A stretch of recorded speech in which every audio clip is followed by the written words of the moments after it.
Hey guys, in this video we're going to talk about dealing with the elephant in the room and dealing with other unforeseen circumstances. For example, hecklers.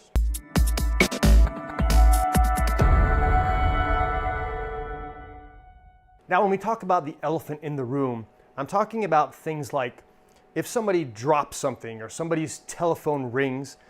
If you're giving a speech and somebody drops a plate of food or drinks and you completely ignore it, that's going to be really awkward for the audience because they're going to be like, did he not notice that?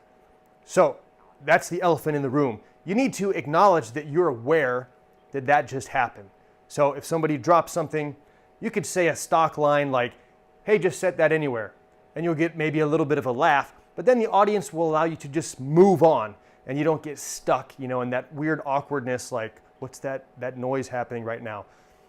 Another example is, for me, I'm bald, right? I shave my head. So nowadays it's not really that big of a deal because lots of guys shave their head, so it's pretty common.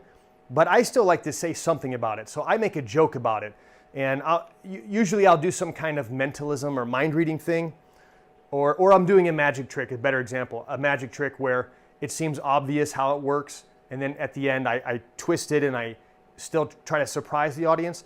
But after I do it and the audience is thinking, we know what you did, I like to say, hey, I know what you guys are thinking right now. Where's his hair? And it gets a good laugh and it allows the audience to go, okay, he knows he's bald. He knows that we know he's bald. And they stop thinking about that.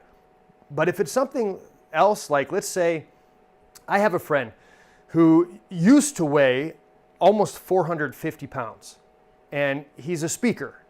Right? A corporate speaker. He would come out and talk to people and he had to acknowledge that he's a big guy because if he doesn't say it, the audience is just thinking, oh my gosh, that guy's huge, right? So he would just take that away. And what he would do, for example, let me grab something here, he would use magic in his presentations, right? So he would show them something with some cards and he would use big cards like this. And then the joke was something along the lines where, most people would do this with smaller cards, but I want you guys to see everything in proportion, acknowledging that, yeah, he's a bigger guy, so he uses bigger cards. It makes him look smaller. And as soon as he says that, it goes away. They don't sit there and think anymore, wow, he's a big guy. They can move on and actually listen to what he has to say. All right, so dealing with things that happen that you're not ready for. You can't be ready for everything, right? So things are going to happen when you're giving your speech or your performance or your presentation that you did not plan. For example, somebody's telephone rings or somebody just is talking in the middle of your presentation. What do? Well, it helps to be prepared. So this entire video is about having a handful of lines in your back pocket that'll help you deal with those type of situations. If you're going to be doing stand-up comedy, then you need to have some heckler comebacks because more than likely you're going to get heckled every now and again. Some people get heckled all the time. And if you don't put the heckler in their place, then it's going to keep coming and you're going to lose that battle. So you need to have a couple of lines that you can just throw out and shut those people down and then finish with your presentation.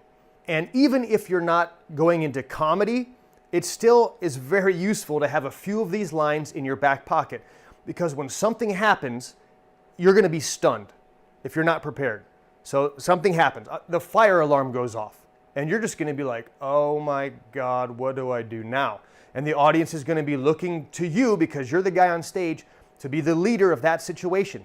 So you need to know what to do. You need to have a plan for as many scenarios as possible in your back pocket. And you probably won't need most of them, but when the moment arises where you have to use one of those lines, you're going to be really happy that you did. And the audience is going to be like, wow, that guy's quick on his feet. Even though you're not necessarily quick on your feet, you were prepared.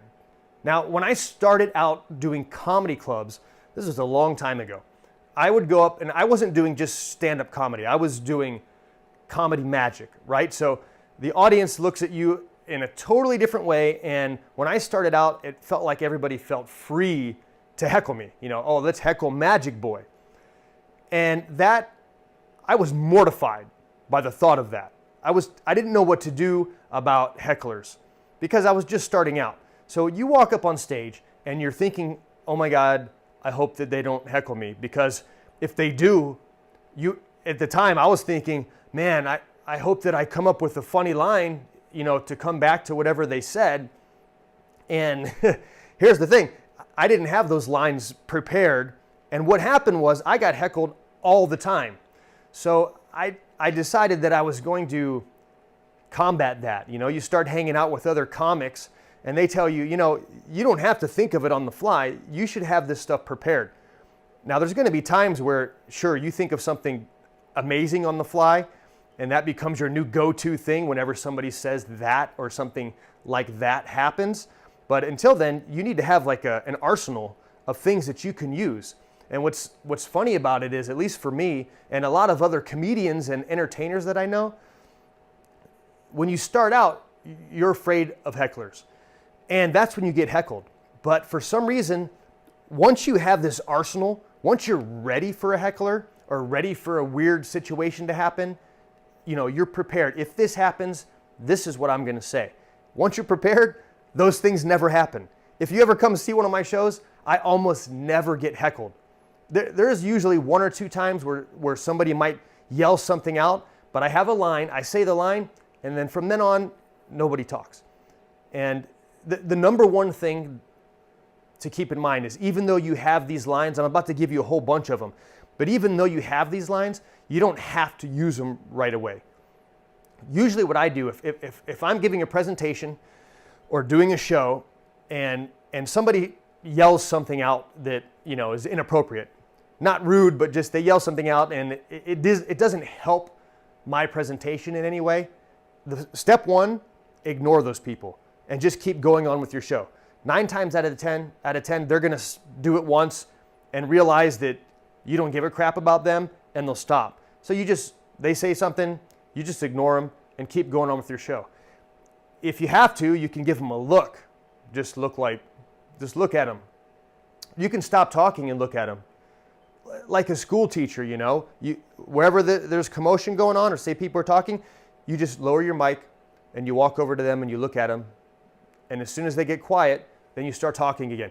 And that's going to train them. Okay, we're interrupting this guy. But there are all other cases, if those people keep on talking or somebody yells something out or something strange happens, here's some stock lines. And by stock, I mean these are lines that I've used. I've heard lots of other people use these. I didn't write most of these. Maybe I wrote 1 or 2. I can't even remember. But these are just lines that I've collected over years of doing speaking, comedy clubs, cruise ships, you name it. And generally speaking, I only tend to use maybe 3 or 4 of these. I have my favorites, and I'm going to share my favorite lines only with the people who are in the Crush Stage Fright video course. For the YouTube version, you'll have to go to www.crushstagefright.com and sign up for the video course in order to see my favorites. But nonetheless, the ones I'm going to share with you here, they're very useful. And here's the thing, a lot of these lines I've only used once, because I study them. You study them for, a couple days, you get it in your mind, you imagine that the situation happens while you're speaking, and you imagine saying this line. And now you might not really remember it, but it's in the back of your head. So now when this situation happens, you're going to go, I know just what to say. And you say it, and generally speaking, most of these lines, you're going to get a laugh, and the audience is going to give you credit for being a very quick thinker, and that's just going to make you look even better. Before I deliver the lines, I want you to keep in mind that some of these jokes wouldn't be tasteful in certain situations. There are a lot of lines here that I would never use at a corporate event, but I might only use them on a cruise ship or at a comedy club. And some of the lines also, you're not going to want to use these unless they fit your character. Because if you come across as a very, very serious person, and then you do one of the lines, for example, a line that I like to use in my show, and my character is very friendly, very audience friendly. And the audience, I think, gets a feeling that I would never do anything to hurt or insult anyone. And then on a cruise ship at least, people bring their babies often. So I will be doing my show, and all of a sudden in the back of the theater, sometimes in the front, you'll hear a baby go, "Wah." And I will just stop what I'm doing and go, "Shut up, baby." And it gets a huge laugh because it's so unexpected from my character. And as soon as I say it, I smile. So the audience understands it was a joke. I'm not really telling the baby to shut up. So if you are dead serious all the time and you weren't doing like a friendly character and doing a humorous presentation and you told a baby to shut up, you might lose your audience. So be careful on how you use these lines. So let's get started. All right, the first one is something that happens all the time, whether you're doing a comedy club, you're doing a presentation for a company, you're speaking at a boardroom meeting. This happens all the time. You're in the middle of your presentation and somebody forgot to turn the ringer off on their cell phone. So you're talking, ring, ring, ring. You stop, you look at the person, you look at the audience and you say, "Every time I hear one of those phones, it's ringing." Now that's the kind of line where after you say it, you need to count to 4 in your head because they're not going to get it right away. But if you go 1, 2, 3, 4, you'll start to hear the laughs and they'll get the joke. Because at first they're like, "What does he mean? Of course it's a phone, it's ringing." And then they say, "Well, that's the only sound a phone can make." And they get it. So that's one. The other option, and this is one I would only do at a comedy club, is say, hey buddy, why don't you stick that in your pocket and put it on vibrate for your own personal pleasure. Something like that. Don't do that at a corporate event. You probably get sent home. This one is just for magicians. So you have a prop, you do a trick. After the trick, somebody yells out, "Hey, can I have that? Can I examine that?" And what if it's a prop that they cannot examine? What do you say? Well, my typical response would be, "Of course you can. I'll show it to you tomorrow." And tomorrow, you'll be gone. So then the audience gets it and they laugh. And I've never had anybody come up and go, "Oh, that was a tricky prop, wasn't it?" They just think that you're being funny and you don't want to give the guy the prop. Okay, here's an easy one if somebody is talking while you're delivering your presentation. Just look at the guy and say, "Oh, I'm sorry, sir. I didn't mean to interrupt the beginning of your sentence with the middle of mine." Here's a stock line if you say something that gets a groan from the audience. Just say, "Hey, come on guys, ease up. Eat a bran muffin and let it flow." Here's one that actually comes in pretty handy. So you're on stage and you're speaking, and for some reason, somebody just decides that they're going to walk right in front of you. This happens all the time, especially if there are kids there, but this even happens with adults. They go to the bathroom and they come in the wrong side of the room and their seat's way over here, so they go right in front of you. And you just look at them, stop what you're doing, watch them go across and say, "Don't worry, folks, it's just a stage he's going through." All right, here's another one if you're talking to mostly adults, but there happen for some reason to be kids there. And the kids are acting up and not behaving the way you would like them to. The first one, it's a 4-step thing. The first thing is you just, like we did with the baby, you just go, "Shut up, kid," or "Shut up, kids." Saying that tongue in cheek. Don't say it for real, or the audience will not like you because people like kids. After you tell them to shut up, you're going to say, "Oh, no, I'm kidding. I actually love kids. Could never eat a whole one, though." Part 3. And you say, "No, seriously, I do love kids. I actually saved a kid from drowning in the pool the other day. True story. I took my foot off of his head." Part 4. Apologize again. No, it's okay. I love children. I actually have the heart of a child. It's at home in a jar. Be careful with those because people are sensitive to kid jokes. You have to have the right character to pull that off. All right, whether you're entertaining or speaking, people are going to get up and use the restroom. So this is something, if this suits you, I've never done it, but I've seen a few people do it and it's pretty funny where, when you go to a gas station and you ask to use the restroom and they give you a key and it's attached to something. Well, when someone gets up to leave, you just say, "Oh, excuse me, where are you going?" And if they say to the bathroom, you say, "Oh, wait, you need a key," and you grab a key and you have it attached to something like really big and outrageous. I don't know, use your imagination, but the bigger and more dangly and silly it is, the more laugh you're gonna get. All right, this is for if you say something that you would think the audience would be very impressed with or enlightened with. So the line, but they don't react. So you say, which is so impressive or so amazing that sometimes the audience forgets to applaud. And then you pause and look around and they will applaud. You're kind of begging for it there, but it works. Here's one. If you happen to do any type of mentalism or mind reading, which it's just a gag, but I think it's funny, especially if you're a single guy. So you choose a lady or guy, whatever you're into, and you say, have we ever met before? They'll say no, and I'll say, okay, just think of your phone number. And you write something down, put the pen away, fold up the paper, and say, thanks, I'll call you later. You didn't really get the number, but it's a funny joke. Here's another one if somebody is talking while you're talking. And this is a very common one, but it works, and the audience thinks it's funny. So you just say, excuse me, sir, when I was writing this speech, I don't remember you having so many speaking parts. All right, here's a really old one, but it still works. If somebody is acting out of control, they just keep talking or they just keep doing something that's annoying, just say, hey, it's okay, folks. I acted the same way the first time I ever tried beer. Here's another really, really old one that's been overdone a million times, but every time I've seen somebody do it, the audience thinks it's hilarious. So you might want to do it. I wouldn't do it. It's a little bit too old, it's overdone, but it can be funny. So you're up there, you're giving your speech, you're doing your show, whatever it is, and somebody keeps interrupting you, heckling, doing whatever, throwing tomatoes. And you say, hey, look, I'm trying to work up here. I don't come to your job at McDonald's and pull the spatula out of your hand when you're working. All right, this one is kind of brutal.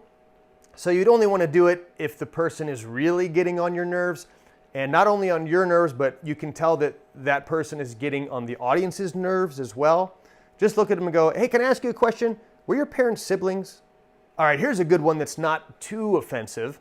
But so if somebody's bugging you, or you brought somebody up for a demonstration of some kind, and it's not working out, they're not listening to what you're asking them to do, and you just say, hey, look, have you ever helped a speaker before? And they'll say yes or no, and you say, well, because you're not helping one now. Here's a really mean one. Sir, learn from your parents' mistakes. Use birth control. I like this one. Did your parents ever ask you to run away from home? I think this guy's missing a few buttons on his remote control. You're not the brightest light bulb on the Christmas tree, are you? Dude, your mouth's in gear, but your brain's in neutral. I feel like he's swimming in the shallow end of the gene pool. When you were drinking from the fountain of knowledge, you didn't swallow, did you? All right, here's a fun one, but you got to be careful where you do it. If you have somebody on stage for any reason and they happen to put their hands in your pocket, you just say, sir, hands out of your pocket, I'll do the entertaining here. And if he does it again, the follow-up to that is, sir, hands, pockets, come on, God sees everything. This is for a group of people talking. Hey, where'd you guys learn how to whisper in a helicopter? Here's a nice line, especially if you are doing comedy and somebody in the audience yells out something that actually happens to be really funny. And the audience laughs. And you laugh too, and then you go, hey man, don't be funnier than me. That tends to get another laugh on top of their laugh. All right, and now for the 3 heckler comebacks or responses that I use. And I'm telling you, I'll do them in order anytime I get heckled, and I've never needed to get past the second one. So the third one I've maybe done in 20 years of being on stages, I've got to the third step maybe 3 times, because the first 2 are enough to get the audience to stop. Plus, once I deliver these lines, I move so quickly past them that they realize, okay, I don't have time for these people. I've got so much information to deliver in a 45-minute presentation that I don't have time to interact with these people for too long. So I throw the line. The first one, usually, that's all I need. If it comes to it, I'll throw the second line. And if really necessary, I'll throw the third, but it never goes that far. Okay, so my favorite one is just like with the baby. Somebody's talking and I just go, shut up. But I say it tongue in cheek. So I don't say it like I'm going to fight the guy. I just go, shut up. And because of the way I do it on stage and my character, the audience laughs. And I don't say, I'm just kidding, but my expression after I say that is that I'm just kidding. I don't apologize for saying it though. I say it and I step back.